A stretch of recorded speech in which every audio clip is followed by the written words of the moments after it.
Hi all, I am Professor Victoria Bartels from Florida State University in Florence, and I am going to give a talk today on arms, armor, and masculinity in Renaissance portraiture.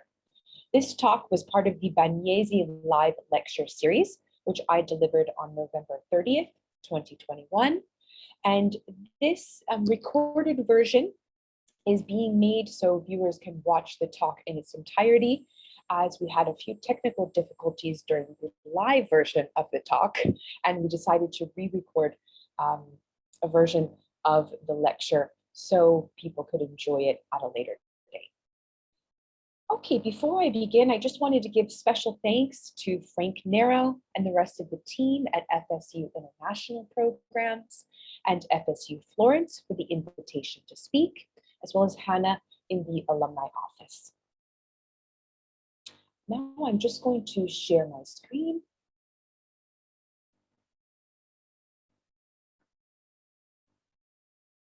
And without any further delay, jump right into the talk. Since this is not a live lecture, if you do have any questions, I've included my email address here, and you'll also find it at the last slide in case you want to jot that down and send me a message with a question or a comment. I'd be happy to hear any feedback and, of course, answer any questions that I may. All right. Around 1545, Medici court artist Agnolo Bronzino executed a portrait of Cosimo I de' Medici. In this half-length image, the Florentine Duke dons an elaborate armor, modeled from one found in his own personal collection, which included a gorget, pauldrons, van braces, counters, a breast and back plate, and a memorable pair of protruding spiked vesicues. His right hand sits atop a matching bergonet, complete with visor and ear flaps. It casually rests on a tree trunk engraved with the Latin inscription, Cosmus Medicius Dux Flor. The armor boasts intricate ornamental etchings and lustrous gold rivets and hinges, in addition to crimson velvet trimmings and silk linings of the same color. A red velvet sword belt adorns the sitter's waist, and he appears to be outfitted in red breeches on his body's lower half to complete the ensemble. The shiny polished steel and vivid reds contrast sharply with the portrait's shadowy background, thus highlighting the radiance of Florence's stately ruler. This portrait of Cosimo I, who governed as Florence's duke from 1537 to 1569, and then as the Grand Duke of Tuscany from 1569 to 1574, became the ruler's most prolific image. More than 25 contemporary versions of the painting are known today and can be found in collections across the world. The painting served as an integral component to the statesman's image, as the armor Cosimo donned confirmed his role as a ruler to secure and defend his territory. The presence of arms and armor demonstrated his proficiency in arms, which was one, if not the, most important attribute a ruler could possess. Even the materiality of these garments and accessories appeared to exhibit notions of beauty, strength, courage, elegance, and tradition. As Timothy McCall has shown, the smooth, polished materiality of steel, which shone brilliantly under the sun and under candlelight, appeared to bestow wearers with superhuman qualities. The male body, once vulnerable and exposed, could be recast with an impenetrable protective layer. Even the process of forging armor seemed to represent this metamorphosis, as soft and malleable iron ore transformed into steel after being heated and hardened with carbon. In 16th century Italy, however, the usage of arms and armor were not limited to dukes, princes, and knights. Both documentary and visual evidence from the period demonstrate that carrying, using, and/or owning weapons, both legally and illegally, was a practice seen in men of all classes, including noblemen, well-to-do merchants, middling artisans, and humble farmers. Palahotti's recent study on the material possessions of artisans corroborates this finding, as various weapons, including swords, daggers, and polearms, were found in some of the Siamese inventories she investigated. Male portraits from the period further emphasize this concept, as many include assemblages of swords, sword belts, breastplates, helmets, gorgets, mail, gauntlets, and greaves. The artist and writer Giovanni Paolo Ramazzo complained in 1584, quote, "The merchants and bankers who have never seen an unsheathed sword, for them one expects a pen behind the ear with a full gown and a book in front. They have themselves painted in armor with batons in hand like generals, a thing truly ridiculous, and which manifestly displays such little sense and judgment, both in the painting and the painter." As demonstrated by Lamazzo, one of the best ways of encapsulating a militaristic persona was to literally dress the part. However, it would be an oversimplification to suggest that men in this period merely emulated soldiers. Thinking of these objects solely as props for civilians fails to illustrate their complex role in early modern culture. Arms and armor were closely tied to contemporary notions of masculinity. It proved hard to separate from chivalric, civic, and patriarchal ideologies. In his De Imagine su Armata, poet Andrea Navagero explained that he wore weapons in his portrait because everybody carried them, quote, "not because he was skilled in fighting." A major function of both arms and armor, both on and off the battlefield, was for protection and defense. Within Tuscan cities and towns, physical assault was the most off-sided offense discussed in early modern criminal records. Violence could erupt for a multitude of reasons, but the most common catalyst for physical assault was the spewing of verbal insults like ass, scoundrel, or slob. Anything considered potentially damaging to one's honor could qualify as cause, and authorities were sympathetic to fighters who endured these types of provocations. Correspondingly, the same mode of thinking pervaded other parts of early modern Europe. And Telesti demonstrates that liar, traitor, and thief were common dual-starting invectives in southern Germany. Gestures could also be interpreted as signs of aggression.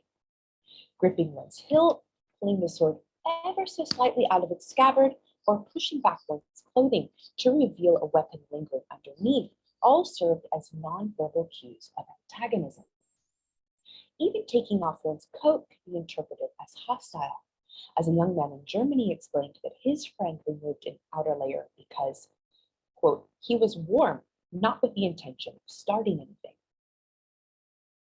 In this context, it is easy to view arms and armor as instruments solely intended for combat. Yet arms and armor exhibited other crucial symbolic functions in the period. These highly adorned luxury objects could be collected, worn, gifted, traded, and displayed in stately, domestic, and ecclesiastical spaces. Sword hilts and scabbards were created by jewelers, goldsmiths, and enamelers, adopting a sculptural aesthetic and becoming works of art in their own right. In 1601, Medici goldsmith Giacomo Belliverti created a matching set of sword and dagger hilts adorned with 680 diamonds. Moreover, armorers were some of the highest paid craftsmen at court.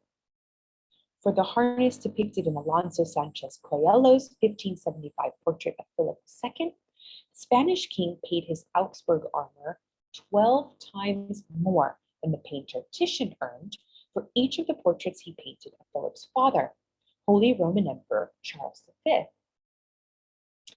The aim of this talk, therefore, is to explore the complex role that arms and armor played in Renaissance society, and more specifically, 16th century portraiture. My talk will present 4 different strands of research, proposing the following conclusions. 1. Arms and armor served as markers of status as only the privileged few could legally wear them. 2. Arms and armor were coveted luxury objects used to showcase the elevated taste, style, and wealth of their owners. 3. Arms and armor were gendered objects meant to exhibit and enhance one's maleness. And finally, 4. Arms and armor had to be worn in moderation. If worn in abundance and or in the wrong context, these steel accessories could be considered severely uncouth, conjuring up antiquated fashions instead of modern ones. With these aims in mind, my talk will begin by examining the culture of warfare that existed in Italy.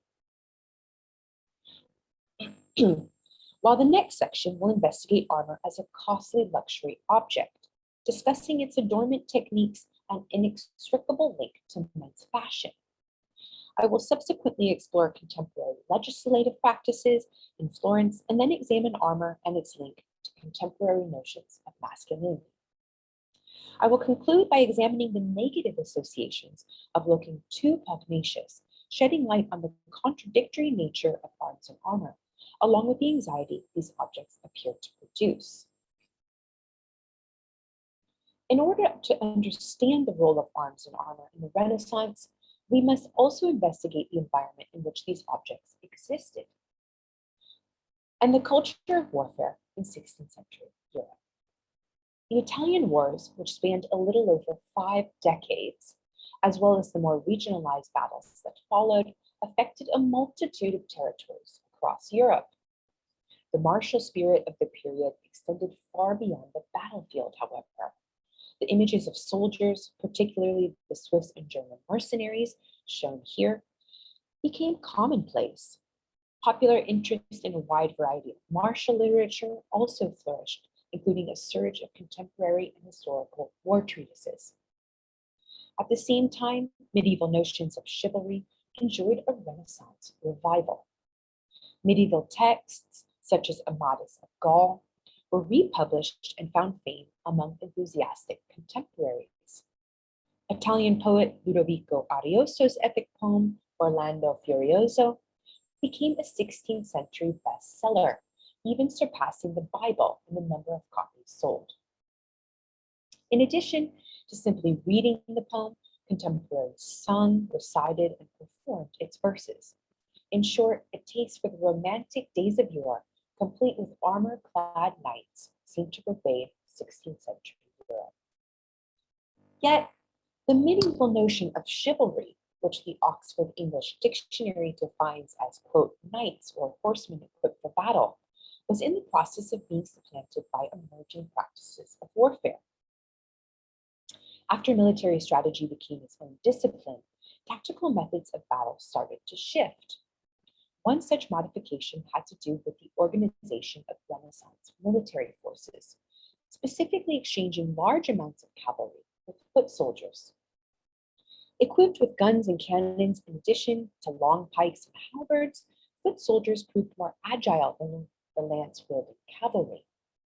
Moreover, infantrymen were much cheaper to hire than mounted troops, who primarily consisted of noblemen that required higher wages. Thus, in a somewhat contradictory manner, contemporaries romanticized past militaristic practices while simultaneously integrating modern advances in warfare. Michael Edward Mallet deduced that, quote, the institution of knighthood remained both popular and prestigious, although it tended to lose its specifically military connotations. Even though they were prevalent in Renaissance society, most Italian city-states strictly prohibited inhabitants from owning arms and armor, attempting to deter their usage. Most Italian cities only allowed men with full citizenship to lawfully carry arms. Non-citizens could also petition the state for the right to bear arms. These requests, in addition to various other types of entreaties and appeals, were formally submitted to the government via written requests called supplications. One station in society certainly helped the outcome of pending applications. For instance, a high number of high-profile artists working at court tended to receive ducal dispensations.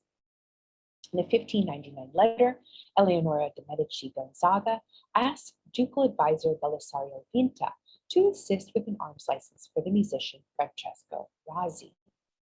The colorful goldsmith Benvenuto Cellini additionally had legal rights to possess weapons, as indicated in the 1562 supplication, which declared, quote, "Just as you had done for all your good servants, you granted me the right to carry weapons."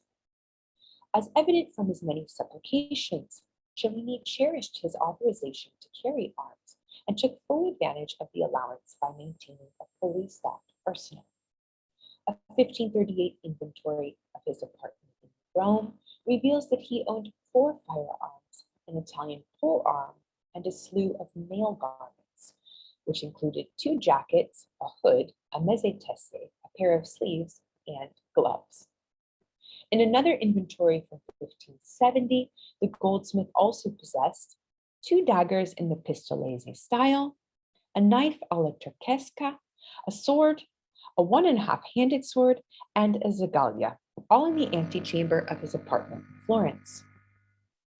If one was not granted a license, state legislation, quote, expressly commanded each and every person from whichever state, grade, quality, or condition, being ecclesiastical or secular, to declare and surrender any weapon kept in the home or worn, quote, to any place in the house or in the shop in Florence and within 8 miles of the said city. Authorities also incentivized the populace to turn in offenders by giving informants 25% of the fines collected. The penalty for not surrendering any of the aforementioned weapons within 10 days of the ban's issue date resulted in a 300 scudi or more fine per arm. 300 scudi was a considerable amount of money in this period. The sculptor John Bologna made exactly this sum annually working on high-profile commissions at the Medici court. This fine would have substantially affected a perpetrator's financial situation, especially for the lower rungs of society, as a construction worker only earned around 33 scudi per year. Defensive armor, including full armor, helmets, cuirasses, protective clothing, and male garments, such as jackets, sleeves, and gloves, were also outlawed. Defensive apparel was considered equally, if not more, dangerous than its offensive counterpart, as authorities assumed wearers planned on fighting, making their actions premeditated rather than spontaneous. Even though they were more common, defendants who got caught with a sword, dagger, or other pointed weapon were also punished, albeit less harshly. The penalty for getting caught with a sword, stick, or stone was a fine of 10 fiorini and 2 pulls on the Strapato. The Strapato, also called the fune, was the state's most frequent method of torture. The device involved tying a prisoner's arms behind his back and then hoisting him up from his wrists with the help of a hook or pulley. The defendant was then dropped, causing his shoulders to partially dislocate, and then kept there for anywhere from 20 to 60 minutes. The number of drops or pulls given was always indicated in sentences. Since one needed to be a citizen, which meant really being from the upper class, or receive a special dispensation to don arms and armor, these steel accoutrements quickly became pivotal components of the elite man's wardrobe.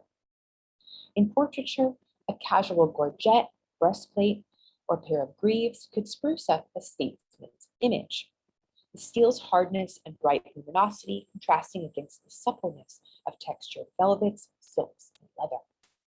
In the 1492 inventory of Lorenzo de' Medici's guardaroba, Florence's de facto ruler was noted as having different bits of armor, including leg defenses that he wore around town for decorative purposes.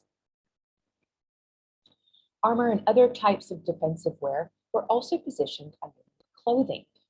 On the day of the infamous Pazzi conspiracy of 1478, assassins hugged Giuliano de' Medici in Florence's Duomo to see if he was outfitted in armor before advancing with their attack. He was not, and subsequently received 20 stabs with a dagger as a result.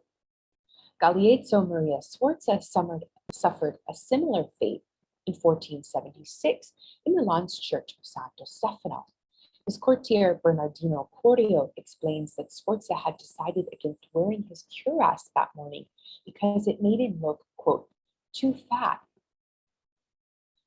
Entire armor harnesses could also be worn off the battlefield, as it was the outfit de rigueur for a variety of civic functions, including diplomatic entries, tournaments, parades, and carnivals.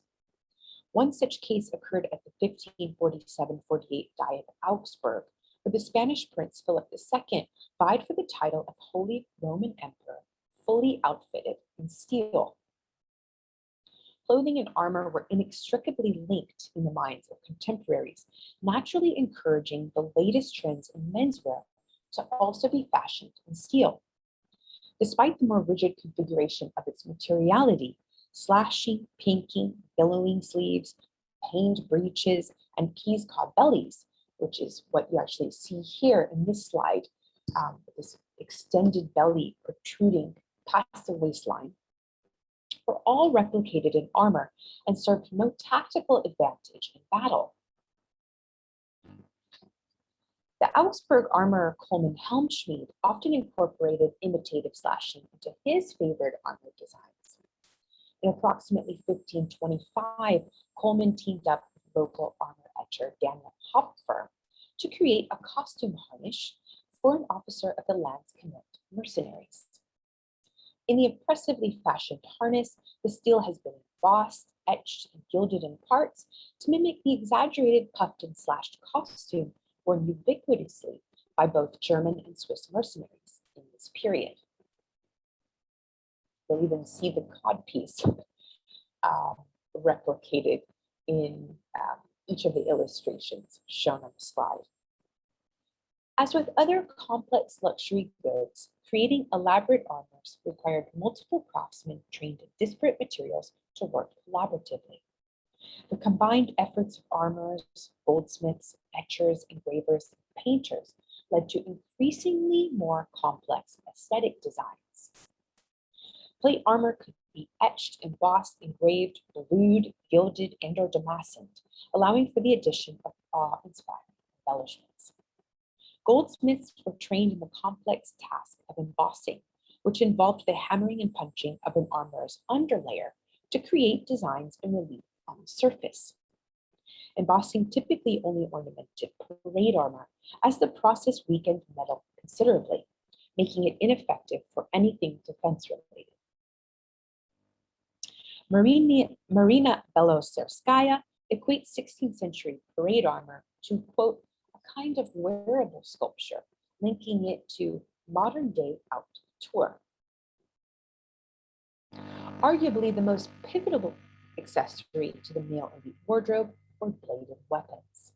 Sitters' poses often echo these sentiments, as sword hilts were frequently emphasized by placing a hand on one's hip or by unabashedly gripping the sword's hilt.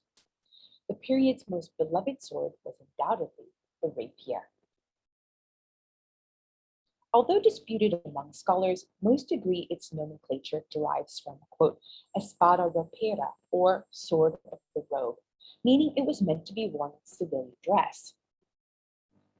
The dagger often accompanied the rapier, and Moretto da Brescia's 1526 portrait of a man, shown here, illustrates one of the earliest visual portrayals of these two weapons being worn together.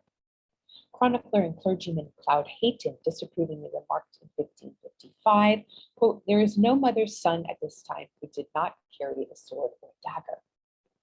The dagger was typically positioned at one's back, so the hilt was easily accessible with the left hand, while the rapier would have been held in the right.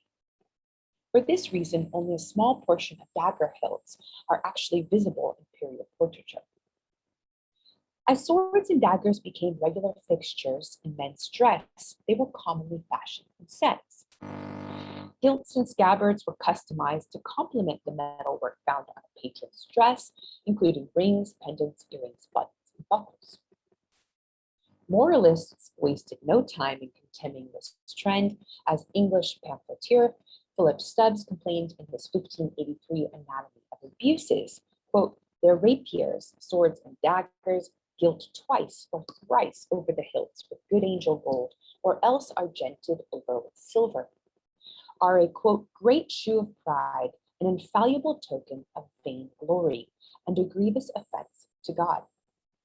However, the more ornate, the less useful a sword was as a weapon of defense.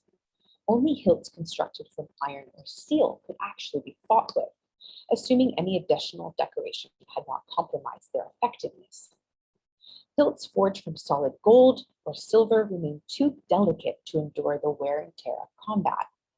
Really elaborate hilts were also enameled and decorated with colors, pearls, turquoise, rock crystal, cameos, mother of pearl, coral, diamonds, rubies, and or sapphires. A sword with this level of decoration was not to be drawn or even grasped. Yet this did not concern the men who could afford these opulent treasures, as their rapiers were regularly unused. If worn in abundance and or in the wrong context, however, these martial accessories could be considered severely uncouth. In Baldassare Castiglione's Il Cortigiano, for instance, Count Canossa warned that while military prowess was necessary, quote, we don't wish the courtier to make a show of being so fierce that he is always blustering and bragging, declaring that he is married to his cuirass. Similarly, in her feminist treatise, The Nobility and Excellence of Woman and the Defects and Vices of Men, contemporary poet Lucrezia Marinelli observed, I have used this example because of the impossibility of finding a man who does not swagger and play the daredevil. If there is such a one, people call him feminine, which is why we always see men dressed up like soldiers with weapons at their belts, bearded and menacing, and walking in a way that they think will frighten everyone.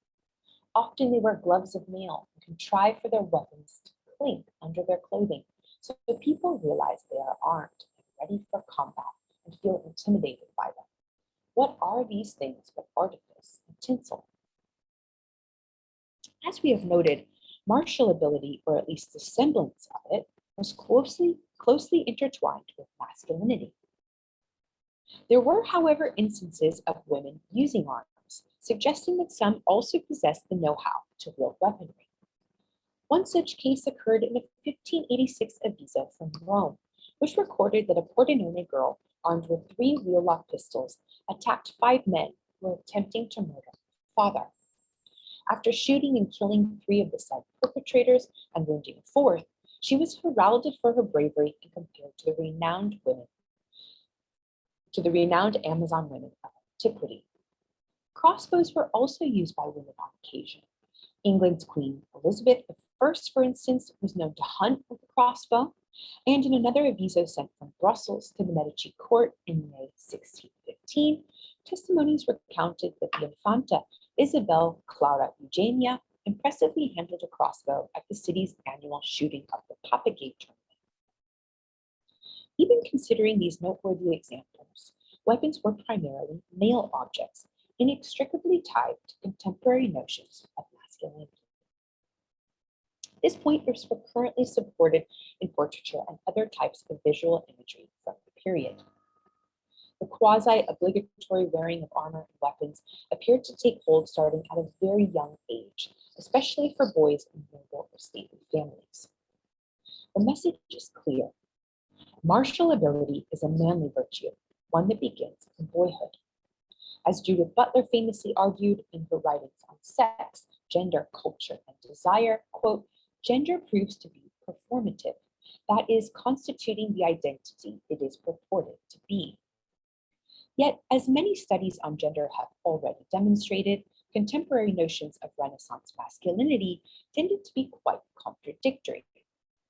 In her work on Benvenuto Cellini's writings, Margaret Piccolucci observed that dueling books encourage men to take up arms, while courtesy books urge them to show restraint. Similarly, in Roper's investigation of the urban masculine culture in early modern Germany, she proposed that society both celebrated and chastised men for their masculine behaviors of drinking and fighting. Arms and armor, especially if worn incorrectly, could similarly signify incivility. In Il Galateo, for instance, contemporary author and diplomat Giovanni della Casa commented, quote, "The feathers that Neapolitans and Spaniards wear on their hats and their elaborate trimmings and embroideries do not suit the apparel of serious men or the clothes of city dwellers. Armor and chainmail are even less suitable. So what is perhaps suitable in Verona and Venice may not do, for these men, so feathered, decorated, and armed, are out of place in that venerable city of peace and orderliness." In Della Casa's view, a peaceful, well-ordered society was one where its inhabitants eschewed all ostentations and military adornment. Therefore, the absence of arms and armor was also deemed worthy of praise. As seen in Cosimo's portrait at the start of this paper, arms and armor were invoked to reassure the populace of their ruler's efficacy, thus ensuring peace and stability in the regions he governed. On the other hand, in Della Casa's example, we see that arms and armor were actually contributing to a sense of chaos, and praise could be doled out for their absence, which signified a peaceful and well-run state. Arms and armor embodied contradictory values. They appeared to be synonymous with both honor and shame, civility and barbarism, and modernity and tradition. Even though they were regular fixtures in intimate daily life and served to generate a sense of individual as well as collective pride, the darker, more precarious side to these objects was not lost on contemporaries. This ambiguity reveals an underlying and continuous tension, representative of the cultural norms connected to violence and masculinity in early modern Italian society. Peter Parrott observed, for instance, that soldiers portrayed in 16th century visual imagery seemed to represent an uncontrollable, threatening force because of, quote, the soldier's freedom from constraint and convention, the threat he posed to the peaceful routine of society, but also his changeable and dangerous existence. In a period that experienced continuous bouts of warfare and political unrest, arms and armor could serve as an anxious reminder of the unrelenting threat to notions of personal safety and security. The armor shown in Cosimo's portrait remained in the Medici collection for centuries. Unlike the rest of the items that survived the purging of the family's collection at auction in the 18th century, was inherited by the Bargello Museum in Florence roughly a century later. In 1927, however, Italy's fascist prime minister, Benito Mussolini, requested the armor for his personal collection in Rome. Collectors often associated historical arms and armor with contemporary notions of chivalry, a concept both romanticized and historicized, especially in the modern era. Richard Cowper argued that chivalry served as, quote, the basic organizing code of the lay elite of Europe for perhaps half a millennium. However, it is imperative to consider that chivalry had a dark and vicious side. In fact, military glory and violent brute force were two sides of the same coin. Cowper notes that chivalry in the Middle Ages was actually, quote, an ambivalent force, inextricably involved with violence troubling a developing society. Brutal fantasies about the sheer power of warriors wielding edged weapons and a complex interplay of fantasy idealized and feared over the effects of omnipresent violence. It is not hard to understand why looking overly militaristic could trigger anxiety in a society continuously exposed to violence and warfare. Consequently, beautifying the male body with arms and armor, especially in Renaissance portraiture, had to be done carefully. These objects could be used to represent one's social class, wealth and taste, masculinity, and civility, creating an idealized image that championed magnificence, control, reason, and graciousness. However, the role of arms and armor in the Renaissance was multifaceted, and as we have seen, at times contradictory. These nuances produced an underlying tension representative of the complex cultural norms present in early modern Italian society. Thank you very much. That is the end of this talk. And as I mentioned previously, if you have any questions or you would have any comments you'd like to share, please feel free to send me an email. And I thank you very much for your attention and patience with this lecture. It was a joy to deliver to you and a privilege for me.